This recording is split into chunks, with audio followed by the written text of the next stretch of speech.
So I wanted to ask you, do you think every party involved is moving a little shady, like without integrity? Absolutely. And I think it's coming down to Isaac. Once again, I think this is... Because he's the head. Because he's the head. Of the household. So I think what I'm taking from it, he is not doing what he's supposed to do. And so as the head goes the body, right? So he's a little shady in a sense, because I do believe, getting back to one of those original looming questions, I do believe he knew the deal between Jacob and Esau. And I say that because when he gave the blessing, the way he worded it was essentially, you as my first son. It was almost like he was making a point to say, I'm giving you this and not Jacob. Yeah. Right? And so because of that, and even the way that he decided to do it, where he had Esau by himself. Yeah. Rebekah was not there. Jacob was not there. Yes. I'm like, that was a little shady. Yeah. So to me, this entire thing was a little shady. And I think as the head goes the body. Right. So now you got Rebekah. Now you got Rebekah, who feels like she has to counter that. Yep. She's manipulating not just Jacob, but also Isaac, right? And exactly. So everybody's manipulating everybody.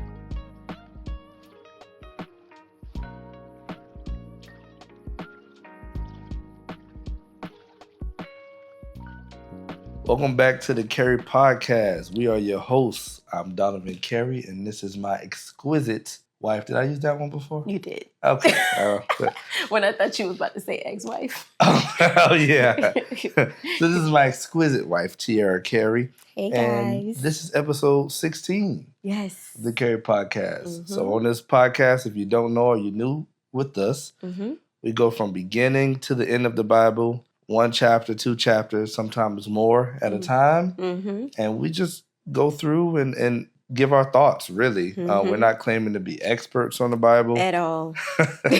But we are two Christians just looking to mature. And so we study separate. And you guys get to hear our thoughts literally in our living room. For the first time. For the first time. Yes. Yeah. We don't speak to each other at all about the chapter. No. Before we debate about other chapters or other things that we talk about. But yes, especially with things that's going on right now with Israel and Iran, all type of stuff going on and in the world. So yeah, definitely a lot to discuss, and we actually are approaching that now. So in this chapter, we're going through chapter 27. Yes. How'd you like it? It's shady.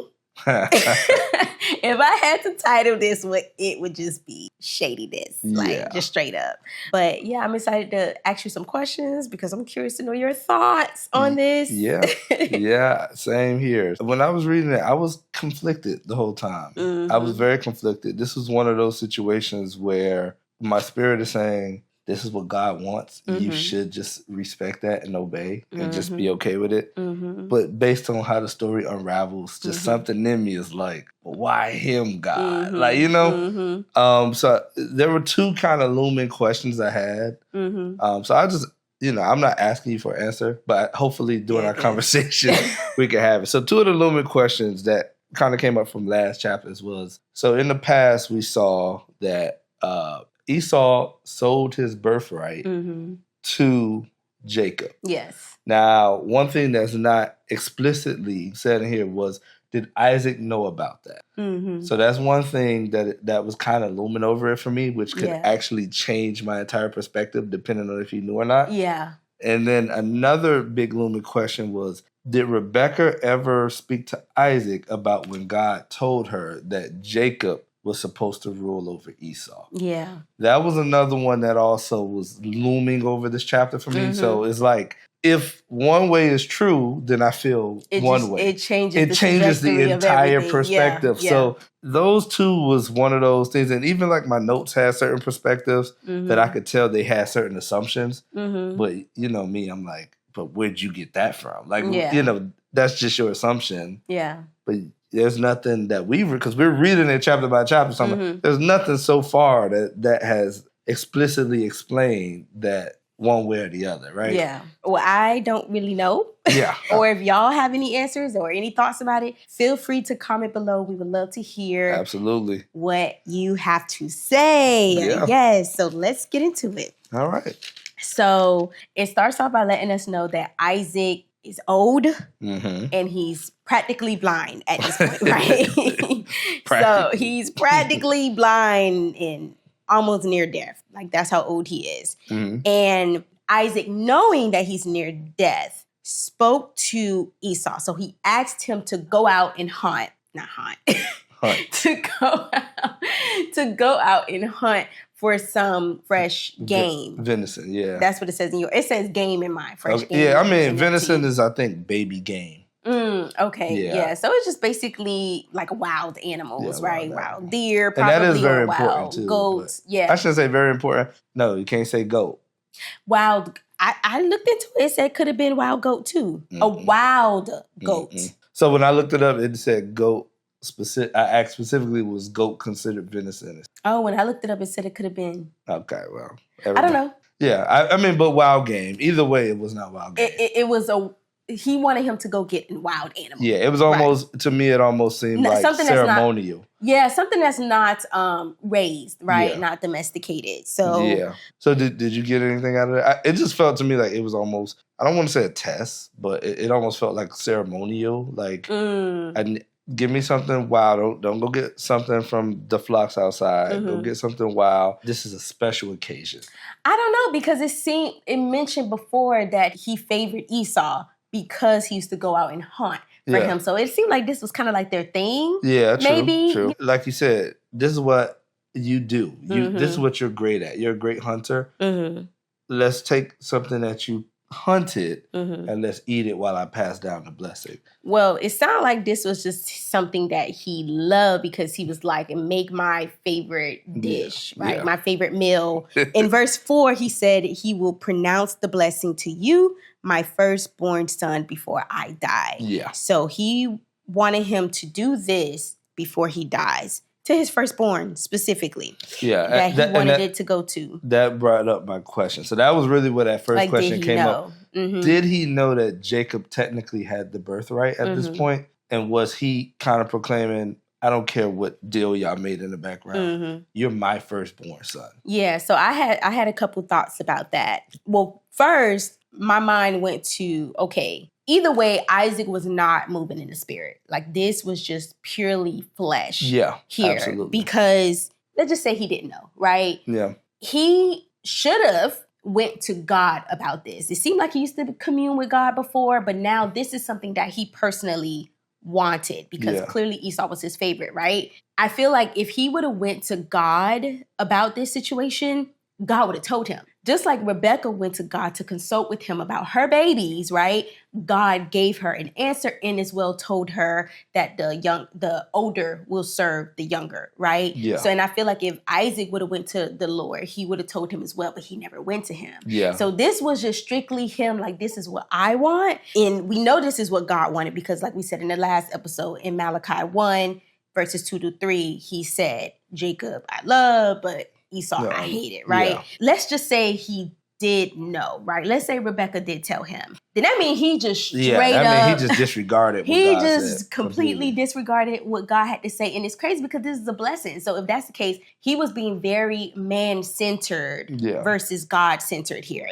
It's like, in a way, I would hate to say this, but it's giving like, I'm God. Like, I have the power to give this blessing. You know what I'm saying? Yeah. If he knew, now, not knowing, I mean, I don't know, but if you knew, you just straight up rejected what God had to say and what you say overrides what God says. Yeah. And to me, what does that sound like? Yeah, no, that's moving in the flesh. That's moving in the flesh. That's moving in the I am God. Right? I am God, exactly. Yeah. That gives me that vibe there.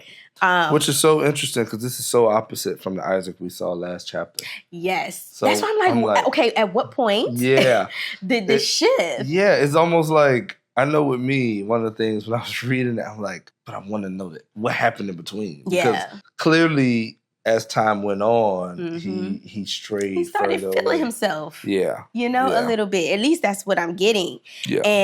And again, what I saw was when he chose Esau, it was really out of what Esau could do for him, right? And then again, now it's surrounded around food again. That temptation of food. Yeah, right? I'm like, what is up with that? I saw that too. We keep seeing it from the beginning of time where you having this temptation of food. Esau, we know he sold his birthright Yeah. for food. So he was trying to get it back with food. And that, in a way, he getting it back. But I'm saying also Isaac is giving away this blessing for food. Yeah. You know what I'm saying? So I see like there's something there. I mean, granted, he not selling it, right? Yeah, and he would have given it to him anyway. He was going to give it to him anyway. Yeah. But either way, it's still surrounded around food. Yeah. You know, clearly, I don't know. Maybe they was hungry all the time. I don't really know what it is. Well, I don't think it's that. I think today we live in a time where food is so plentiful. Mm-hmm. It's very hard for us to see how important food could be at the time. Yeah. Because the Bible made sure to make us understand that Esau was starving. Like, he thought he was going to die, which is and remember, he's a hunter. Yeah. So for a hunter, you don't really know when you're going to get your next meal. It kind of everything got to kind of align perfect. That's why it's a little bit different because it sounded like they were raising animals. Animals as well, yeah. Yeah, so they had it available, but I don't know. And then remember, Isaac is rich. Yeah. Very wealthy Very wealthy at this point. So, as far as we know. As far as we know. I'm pretty sure he still is, but because we didn't hear anything about God taking it away. So I don't know. True. Outside of that, let's just say he didn't have the godly wisdom. It's still common sense. To me, it's still common sense to choose Jacob, to give it to him. Oh, reason why I say that's common sense. I think it's common sense because, you might be right. He might have not known about the birthright being sold to Jacob. Well, I'm not sure. I actually do think he knew about that, but that's later on. But I was just going based on the fact that you said if he didn't know that's common sense. But no, if he didn't have the godly wisdom. Yeah, like without either him, so without two situations, without Rebekah telling him pretty much this is what God said. So if we said that never happened, and if we're saying that he did not know that Jacob technically has the birthright, to me it's not common sense to choose Jacob. Because I think what we're reading here is the type of person Jacob is. This is how I see it. You have these two guys. You have Esau, which is kind of from the things on the outside. He is the more kind of head of a household type of guy, right? And then you have Jacob, who we haven't heard of him having a job. We haven't heard of him doing anything at this point, and we know that they're old enough for marriage. So we have Jacob, who kind of does nothing. He just kind of sits around the house. So it never said that either. It did. Well, he did cook the stew, I guess. Yeah. All right, but from Isaac's perspective, though, you got to think you're going to be the head of this house. You're going to be the king. Okay. You're going to be the king. Isaac ain't never heard. We ain't never heard of Isaac cooking, and we ain't never heard of Abraham cooking. Okay, babe. But listen. Like you said, you do believe that Isaac knew about Esau selling his birthright, and I think he did. I think he knew that. Too, I think he knew. So this is my thing. So he's not honoring that deal. He's not honoring that deal, but you knew that if that's the case, you knew your son Esau, your favorite son, sold it for a bowl of stew. Yeah. He don't care about it for real. It's no value. It wasn't no value. It wasn't no value to him. And I think there is a lesson to be learned there. Because I think it goes to show don't make decisions for the now that affect you in the future. Because I do think it's of value to him now. But you got to think about it. There's a time difference here. There's a whole chapter in between, right? And it sounded like they were kind of young when that happened. And now we know he's been married and so on and so forth.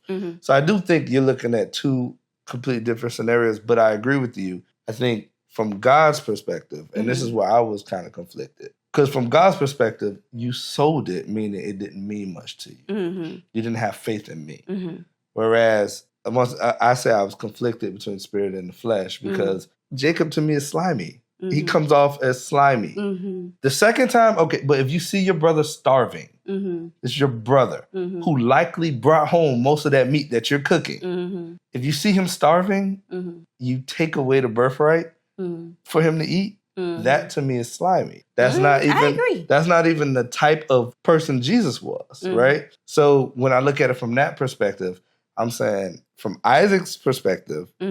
Now I completely agree. He should have honored their deal, whatever their deal was.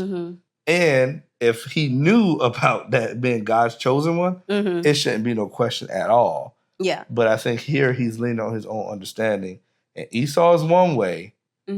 Which he loved Esau, but Esau had his issues too, which we just talked about. Yeah. He wanted to do things his way. Yeah. And then you had Jacob, who kind of seemed a little slimy. He seemed not very moral, but he did care about God's favor. This is my thing. And I want to go back to the point where you said, like, you feel like Esau changed his perspective of the blessing. Of the blessing, yeah. I personally don't think that he still valued the blessing. I think that it was more of, I think it was the material part of it all, not the spiritual side of it. The material value, should I say. You know, the abundance, the land, the leadership, the whatever else came with it, right? I think that was what mattered to him, not so much the spiritual part that comes along with it. I think that's funny because I agree with that, number one. And I think you just touched on a very important part that we talked about in past podcasts where, all right, is it the gift or the giver, right? This is right back to that point.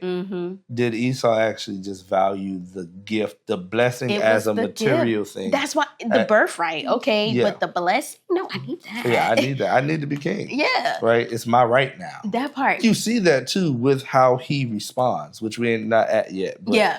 I think that is very telling. Yes. That is very telling, but we're not there yet. And another reason why I feel like it should have been common sense to me is because Esau went ahead and married these two Hittite women. I'm not letting this one go. He went ahead and married these two Hittite women. Why would I want these Canaanite women to be a part of this covenant? Yeah. Right? Knowing how, and this is Isaac we're talking about here. God did not even want you to marry a Canaanite woman. Why would God want whoever the blessing is being passed down to be married to a Canaanite woman? Yeah. He clearly wants it to be within the family. I love that you brought that point up because I think for me, I said it last podcast, I'm going to say it again. All right. This is where we see Isaac's faults to me. Oh, yeah. So there's a few things that I noticed. Number one, the house is divided. Okay, Rebekah and Jacob, Isaac and Esau. That is a problem. So he's not present, in my opinion, as the head of that home. He was a great follower of God. We know that. So, and nobody's perfect. I think we've talked about that. Yeah. But when it comes to him just being kind of in his home and understanding what's happening, how important it is, I think he kind of missed the ball there. Yeah. And I say that because, once again, how y'all mad with who he chose to marry when you didn't even have to choose your own wife at 40 years old? Yeah. Abraham sent his best servant to another land to go find you a wife. Yeah. You know you hanging out in Canaanite country, and what you do? Yeah. You just like, all right, cool, you go find whoever. No, you should have done, especially if you wanted him to carry on your blessing. Right. It brought me to a verse. It's somewhere in Proverbs. It tells us not to sow with a slack hand. Please find it, because I'm probably saying it wrong. But slack hand is in there, all right? Okay. And the point is, don't be careless with your work. Okay. And I think this is where Isaac was careless, right? Isaac, because he's not following God's rules, he's letting Esau kind of marry who he wants to marry. Not one, but two.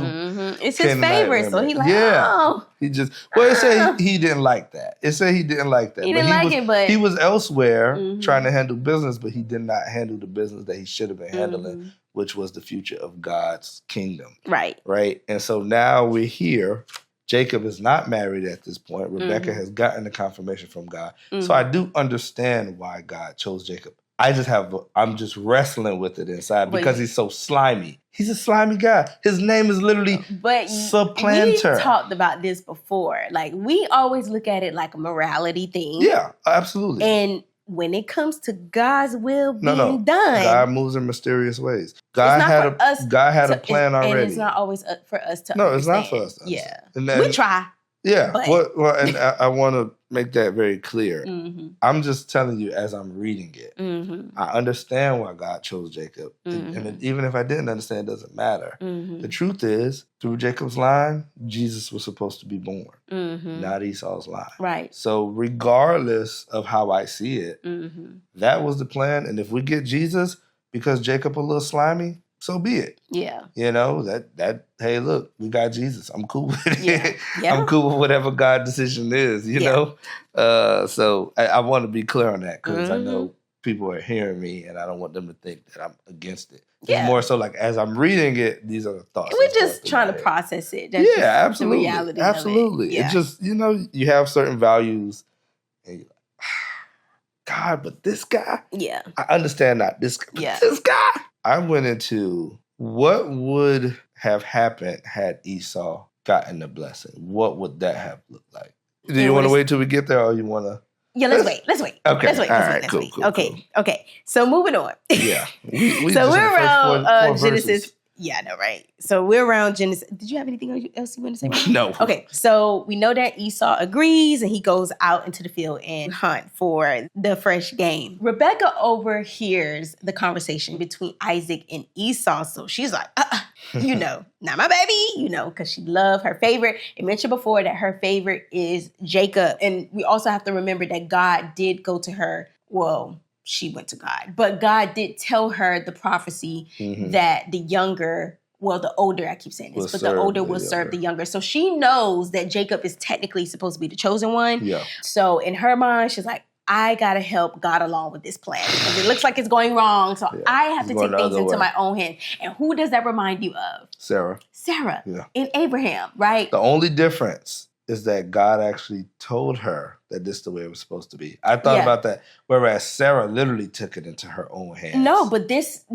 Rebekah still took it into her own hands because God didn't tell her to do this. God just told her what was going to happen, and she decided to take it into her own hands. And we know how that plays out when you take things into your own hands. Yep. So she felt the need to go ahead and make plans and help God along, and there were consequences later. So I guess the question would be, though, like, how do we know? Because it also says faith without works is dead.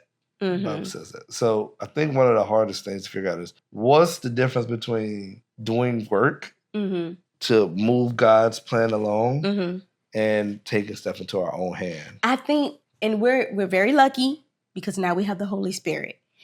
I think you'll know because it'll just be aligned. Like your spirit will be aligned with the Holy Spirit when you are in alignment with what God wants for you. Yeah.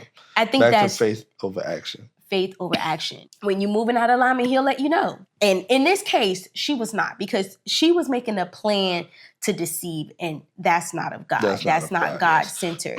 So if you have to deceive, that's off rip telling you that's not the way that God intended for you to do it. That's actually true. That's a good point. So that's a good point. One thing before we move on, I do want to point out, this is where I kind of got that the house is divided.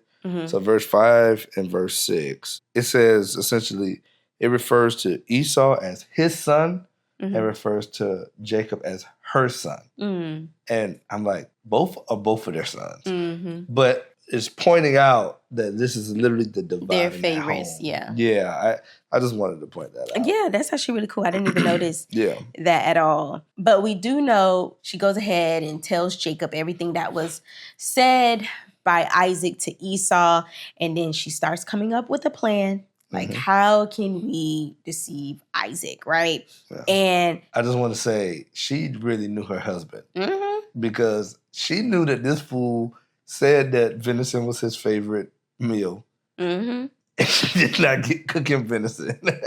She did not cook him wild game. So that's number one. Yeah, she knew. I literally was thinking that. I said she knew her husband because she was able to get that domesticated goat and spice it up the way he like it, just how he like it, to make it taste very similar to what Esau would have made for him. The fact that he knew the difference to me was just funny. I was just like, honestly, I feel like even if he knew the difference, because it was his favorite, he would look past it. He would have looked past it. I know, because you'll be like, oh, it's delicious. And I know, good and well, it was not. Look, if the food good, the food You have your good days, you have your bad days. But at least he be trying to not to hurt my feelings. Thank you, babe. So she goes ahead and tells Jacob this plan that she's going to make 2 goats. So a goat from their backyard, basically. Yeah, from their flock. That's what it sounds like. Of course, Jacob seemed worried, but he wasn't worried that he was deceived. He was about to deceive, that he was about to do something very immoral. He was worried that he was gonna get caught. And he was gonna get cursed. And that instead of the blessing, he would get cursed, right? Yeah. Yes. Yeah. That's what he was worried about. And I was just like, this whole family Jacob, just out of please. pocket. This whole family out of pocket. Out of pocket. And I'm going to get there. Because I'm coming for them one by one. This whole family out of pocket.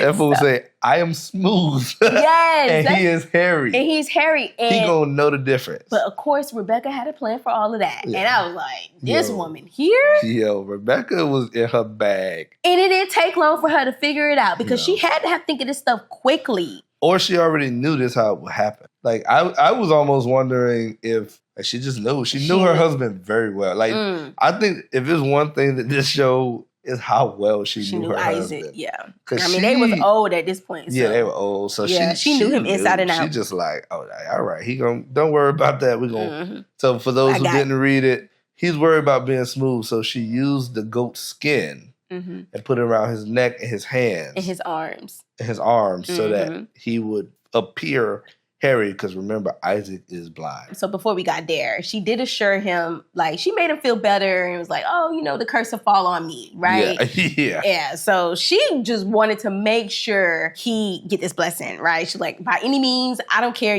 I can get cursed. Long as you get the blessing, I'm good with that. Anyway. Right, that part. So yeah, like you said, she had the goat skin, which is nuts, by the way. Like, how hairy was Esau? For goat skin. I was like, wait a minute. Esau was You mean hairy. to tell me he was that hairy? What did he look like? Yeah, I don't know. That's kind of scary. Esau had to be extremely hairy. That's nuts. And but it's so weird to me that they came from the same mom, and he was so hairy, and he was so smooth. Yeah, complete opposites. Yeah. Complete. Like I think that was what God was trying to show us from even their womb. Like these kids cannot agree because they are two completely polar different opposites. people. Yeah, for sure. And then also she put on. Well, she got Esau clothes, right? Yep. So that he can have the smell of Esau, so he can be stanky from like outside. Yeah. And then also she prepared the meal, right? So I wanted to ask you, do you think every party involved is moving a little shady, like without integrity? Absolutely. And I think it's coming down to Isaac. Once again, I think this is... Because he's the head. Because he's the head. Of the household. So I think what I'm taking from it, and I took it from last chapter about just like he is not doing what he's supposed to do. And so as the head goes the body, right? So he's a little shady in a sense, because I do believe, so getting back to one of those original looming questions, I do believe he knew the deal between Jacob and Esau. And I say that because when he gave the blessing, the way he worded it was essentially, you as my first son. It was almost like he was making a point to say, I'm giving you this and not Jacob. Yeah. Right? And so because of that, and even the way that he decided to do it, where he had Esau by himself. Yeah. Rebekah was not there. Jacob was not there. Yes. I'm like, that was a little shady. Yeah. So to me, this entire thing was a little and I think as the head goes the body. Right. So now you got Rebekah. Now you got Rebekah who feels like she has to counter that. Yep. She's manipulating not just Jacob but also Isaac, right? And exactly. So everybody's manipulating everybody. And then you got Jacob who just going with the flow because he don't care. Yeah. He like, oh yeah, my name Trickster. I live by this. Yeah. This is what I do. I'm clever. I'm very clever. And even Esau. And even Esau who know that he gave away this blessing.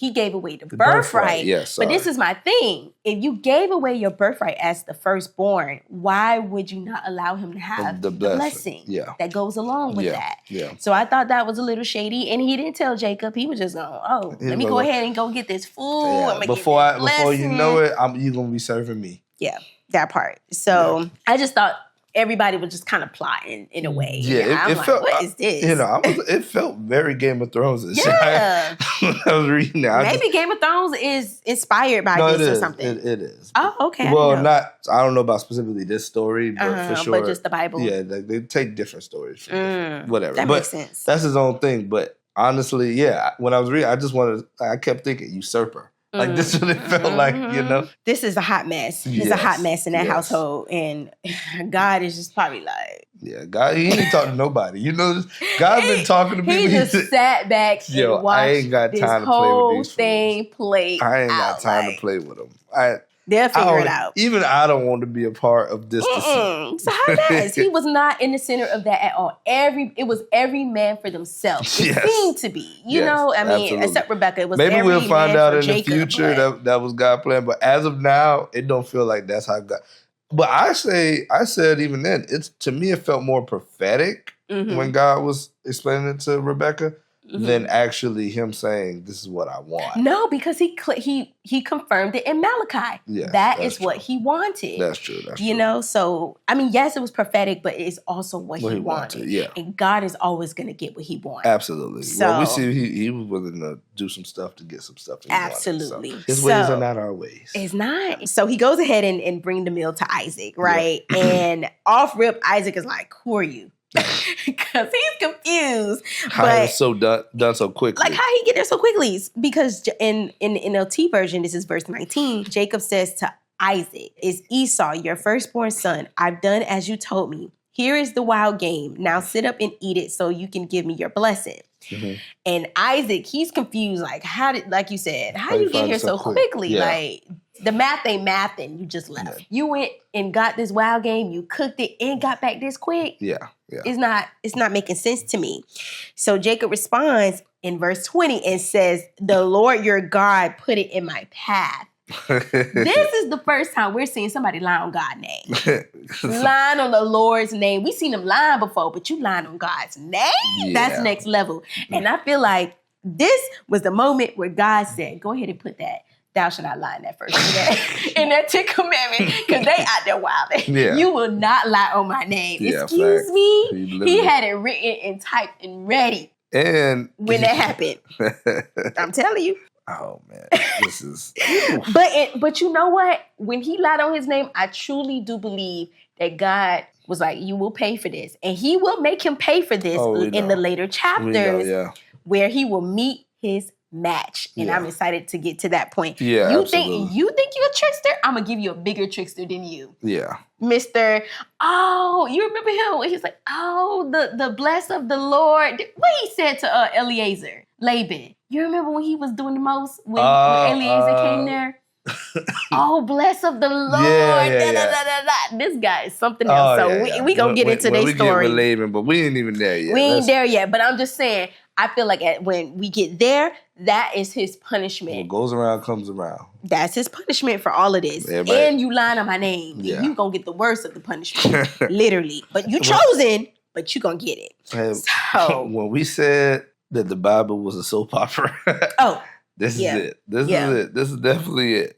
Yeah, for sure. So Isaac wasn't fully convinced because his voice, what's his name? Jacob's voice was different from Esau. Yeah. But he became convinced when he felt him. So he felt the goat skin, thinking he's like, oh, that's my son. Yeah.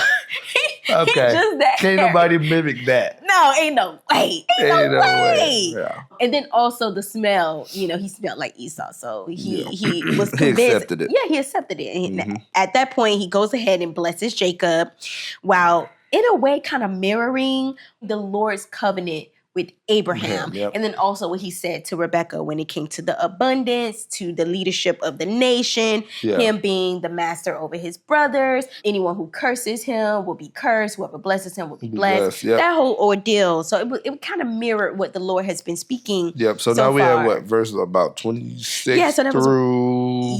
around 27 to 29. Yeah. So that was that whole blessing.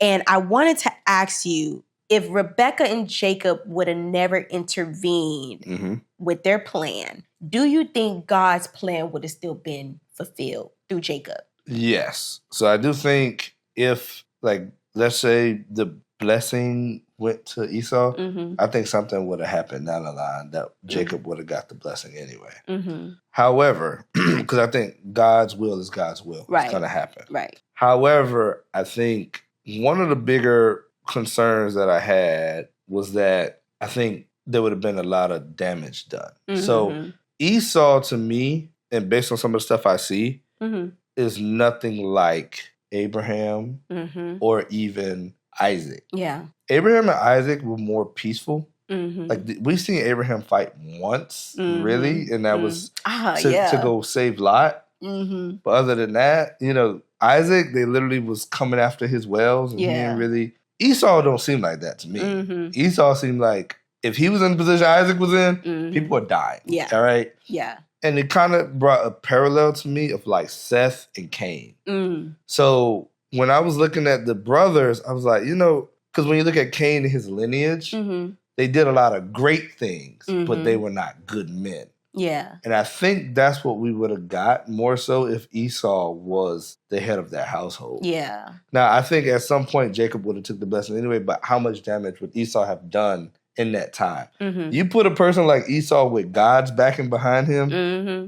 that is a disaster waiting to happen. Yeah. Because of his personality. Mm-hmm. I think Jacob, on the other hand, though he was conniving, really, I think God could get through to him easier because he wasn't as violent, right? I know I may be making some assumptions, but I'm assuming Esau's violent because he wants to kill Jacob. Yeah, later, yeah. So I don't think if it was flipped, Jacob would have killed Esau. I don't think he even would have thought of it. Yeah. But either way, I just think God's will would have come to pass, but I think the concern would be how much damage would Esau have done in that time. Because remember, at this time, even though the land is promised to them, they don't actually own the land. Right. You give that type of power to somebody like Esau, they are starting to conquer. Yeah. Immediately. Yeah. Because that's the type of person he is. So I think it all worked out obviously the way God wanted it, but I think it probably worked out the more peaceful way anyway, the right way, the way it was supposed to go. I think I answered your question there. Yeah, I think so. You made valid points. When I was thinking about it, I was like, I just don't think God would have honored it.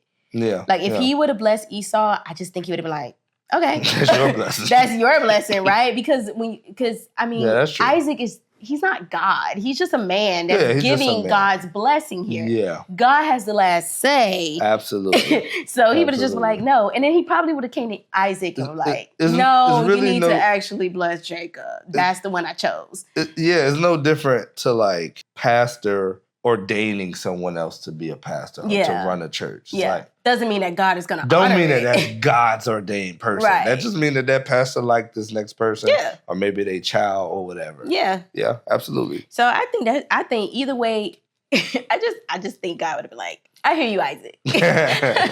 So Jacob, I hear you, buddy. Here you go, buddy. But it's going to Jacob because I got big plans for him. Yeah, facts. Yeah, you make a good point. And I was thinking more so from the point of Esau would have received the lands, the servants.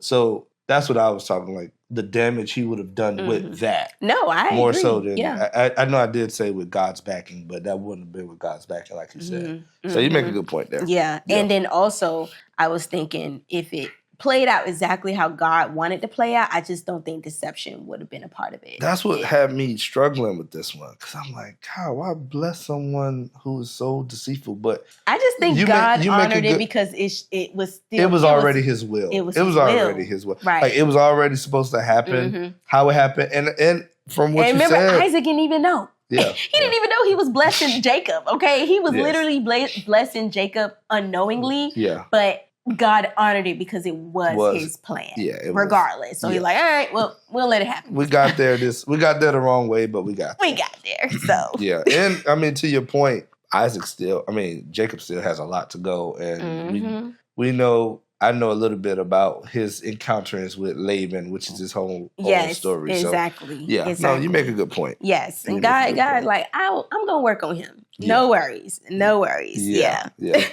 But yeah, and just one last point. Sorry, just pointing out. What we do know is that Jacob. So two things. Jacob did listen to his mother. At least we don't know if he listened to Isaac at all, but we know he at least listened to his mother, which I don't believe we can say the same about Esau. Well, he listened to Isaac. Well, no, he wanted something. That's true. But he still married these Hittite women. This is true. Which to me says that he kind of just did what he wanted to do. Whereas Jacob, we know, now granted he wanted this as well, but we haven't seen anything where he defies his parents. So and we know he wanted the birthright. He wanted God's blessing, which we find out later, right? So I think that does separate them. And that's why Jacob was probably the better of two bads. Yeah. That's just what it boiled down to. Yeah. Not that anyone was good. Yeah. It was choosing. It was kind of like sometimes how we choose politicians. Just like the better of two worse. Yeah. Okay. Okay. So right when Isaac had just finished blessing Jacob, and Jacob barely got out the way, right? God, here comes Esau. God bless this man. Oh. From the sounds of it, Esau would have destroyed Jacob very quickly. He probably broke him in half. Yeah. In that moment. Mm-hmm. In that moment, had him walking in there to a furry Jacob. I really was just trying to picture what this man looked like. I would almost say how we think of Neanderthals. Like very close to. You know how they had like that Neanderthals, like cavemen? Yeah. Yeah, like is it that far-fetched if he's this hairy? Yeah. Like he probably had a unibrow. He probably look like this pillow right here. So Esau walks in, right? He got this food, is prepared, this delicious meal with him. You think Rebekah even helped him prepare this meal? No, he did it from the heart. Yeah, and he brought it in. And he's like ready for his blessing. I felt bad for him. Yeah. I felt so bad for him. That was messed up. Yeah. But it is what it is. It was God's will. And when Isaac found out, when Isaac found out that his plans to bless Esau was shot, he started trembling. Yeah, what verse we at? We're at 33. 33, okay, go ahead. Yeah, so he starts trembling excessively, and at that point he realized he has been duped, right? By Jacob. And because when you think about it, it's like you ain't never been in a position where you had a feeling about something and you went with it anyways, and just to find out you was right the first time. Yeah, absolutely. And I think that was that moment for him. Like, I knew that was Jacob. Yeah. But I was if fooled. I would have just did what I initially was thinking. Yeah. No, especially because I think he already thought this about Jacob. That's what I said. I think from his perspective, he knew he was slimy. He knew he was slimy. Yeah. So, he said that the blessing would stand with Jacob. Yeah. Esau lets out this loud cry after learning about Jacob. Yeah. Not only taking, I wouldn't say take, because he gave it away. They call it supplanted. Supplanted, but he gave it away, right? Yeah. He gave away his birthright, and he said that he stole his blessing, right? Then begs Isaac to give him at least one. Isaac ended up giving him a very limited blessing. It sounded more like a curse in a way, but it's supposed to be a blessing, I guess. So I know in the King James Version, in verse 39, it says, "Thy dwelling shall be the fatness of the earth and of the dew of heaven from above." And I know it's very similar to what he said to Jacob in his blessing, but the Hebrew word of also means away. So in the NLT version, it actually reads it this way: you will live away from the richness of the earth and away from the dew of the heaven above. I mean, I know you read the King James Version, so I was curious to know what it said in the I was mostly thinking of 40, so I didn't look too deep. Yeah, it was similar, and at least in the King James Version, it kind of reads similar. But what it was saying was that he was going to live a nomadic life, and he was going to live in the wilderness, basically, right? Yep. Very opposite of Jacob. Yeah. And then in verse 40, he said, "You will live by the sword," which we know, you're going to be blessed, but you're going to have to fight for it, right? Yeah. And you're going to be a warrior. I mean, you're right on point where I was going to say you would serve your brother. Mm-hmm. So to me, it didn't sound like a blessing. I didn't think it was a curse. I thought it was a prophecy. I think it was just prophetic. Like it was a limited blessing. Because it was supposed to be a blessing, but it was just very limited compared to what Jacob received, right? Yeah. Okay, so I'll take that back. I didn't think he was actually blessing him. Because in King James, at least, it doesn't actually say that he blessed him. It just said that he said. So I saw it as him asking for a blessing and him saying, "I can't bless you. This is what's going to happen." No, I think he did. It just was a limited blessing compared to, because he asked, he was like, "You don't have at least one?" And I know, but... And this is what he gave him because he couldn't give him what Jacob... But see, Jacob received. I didn't see it as a blessing. That's what I didn't think he was even trying to bless him. That's why I said it seemed more like a curse.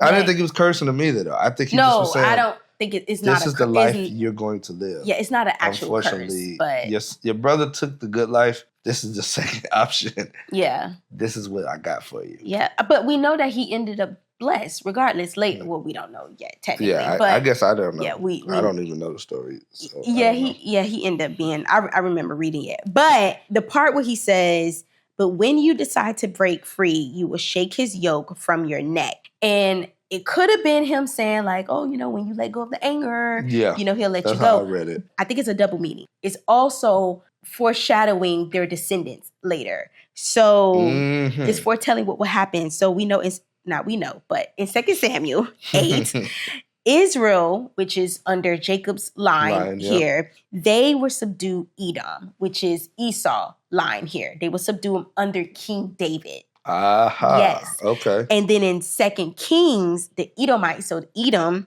will rebel against Israel, and they would break free and gain their independence. Yes. So he was he was in a way prophesying, but also like, just let this go. This is what I can give you.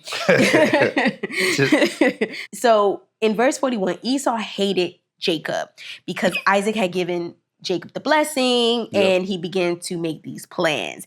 And what did he say? He said, I will soon be mourning my father's death. Then I will kill my brother Jacob. Yeah. Right? Before we move forward, I wanted to talk a little bit more about this. So I'm not sure if you know, but King Herod.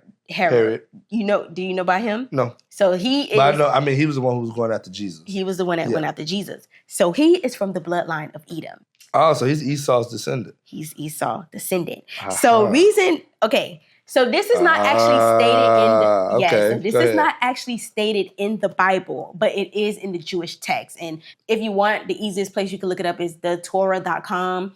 And I'm pretty sure you can find it in other Jewish texts, but that's where I kind of like digged a little deeper into it. So King Herod's father's side are Idumeans, which is the Greek word of Edom. Not Edomites, huh? Yeah, I don't know why, but it's the Greek. It's like Armenians. Edomians, yes. King Herod was technically an Edomian Jew. His bloodline was Edomian. However, like the religion was Jewish, right? Yeah. And that's why they didn't really take him serious as a king, because of his bloodline. Okay. Yes. Which is why Israel, you're saying, didn't take him serious. Yeah, they didn't take him serious because of his bloodline. So we know that King Herod was appointed as king by the Romans, right? Yep. So we could say by man. He was appointed by man, right? Right. And then he hears about this baby from the wise men. We don't know how many, but we grew up hearing about the 3 wise men. Somebody got on us that we have no basis for 3 wise men. We don't know. Which they are right. Apparently in the Bible it doesn't actually specify how many just wise 3 men. gifts. Yeah, 3 gifts. So he hears about them through the wise men, and they mentioned this true king that was born, right? The true kings of the Jews that was born, right?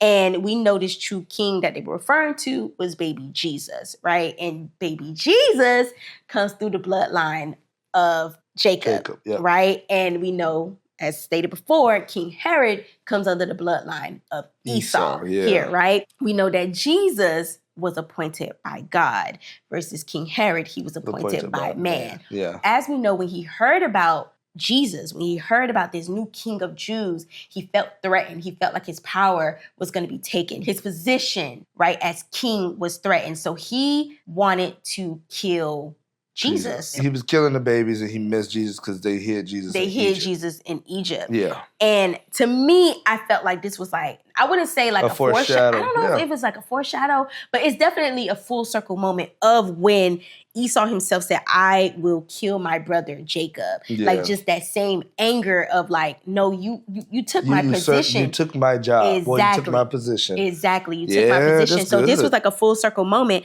where we know that King Herod, right? He didn't care about the promise. No. He don't care. He didn't value it at all. Actually, he came to kill, steal, and destroy the promise, where Jesus came to fulfill the promise. Yeah. And we're seeing that moment right now between Esau and Jacob.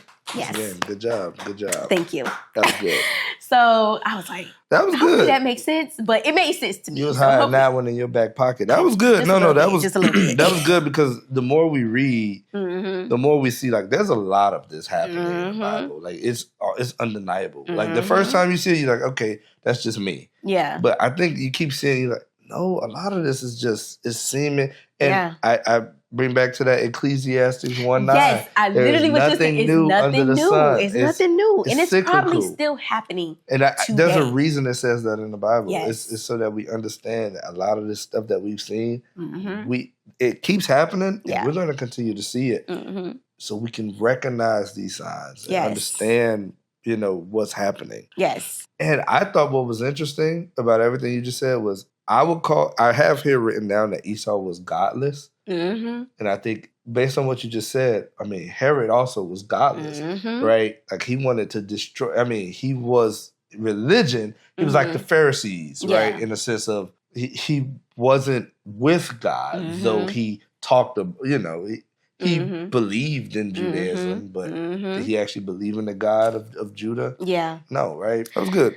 That's what I gathered from that part. So I thought that was very interesting that, either way we know that Esau didn't end up killing Jacob, right? And King Herod didn't kill Jesus, obviously, because they don't have the authority to do so. So God wasn't going to let that happen. So, and Rebekah wasn't either. So moving forward. Rebekah wasn't playing. No. She got to moving immediately. She learned about, again, one thing about Rebekah, she listening. Oh, yeah. All right. She knows everything. She hearing everything that's going on around that tent. So I don't know if they're in the tent or what, but I think they are in the tent, yeah.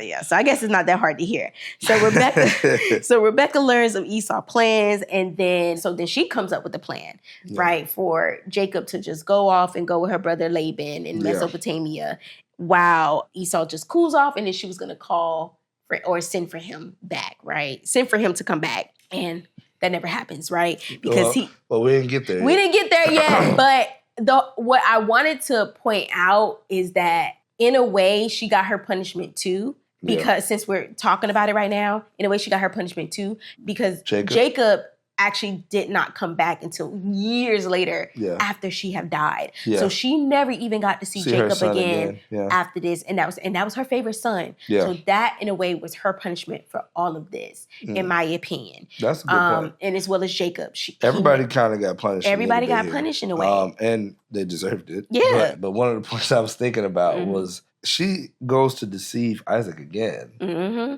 After this. After this, right? Yes. And so Isaac, it sounds like Isaac doesn't even know that Rebekah's in on this. Number one. Yeah, probably doesn't. Right? Because the reason she wants to send Jacob away is because she used pretty much his worst fear against him, right? So, hey, we don't want him to take a Hittite wife. Right? We see what happened with the last one. So we need to go send him to Laban, but really she said, I'm sick of him. She said, I'm sick of him, at least in the NLT version. Yeah. She was like, I'd rather die.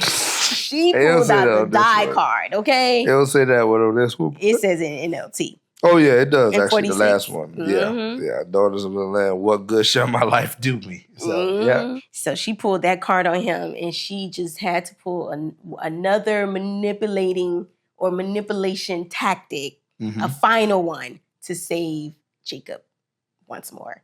More of the story. This was just a hot mess. And I am interested in, granted, yes, I read it, but again, I haven't read it in detail. So I'm interested in seeing more of this, how it unfolds, and just seeing God in this. Yeah. Because even though he's silent, he's obviously there. Yeah. You can just tell. I think that was like God literally didn't talk at all in this chapter. And it's been a while since we haven't seen God even say anything. So this seems like the setup. Well, and from the little bit I know, this is a setup to a bigger story.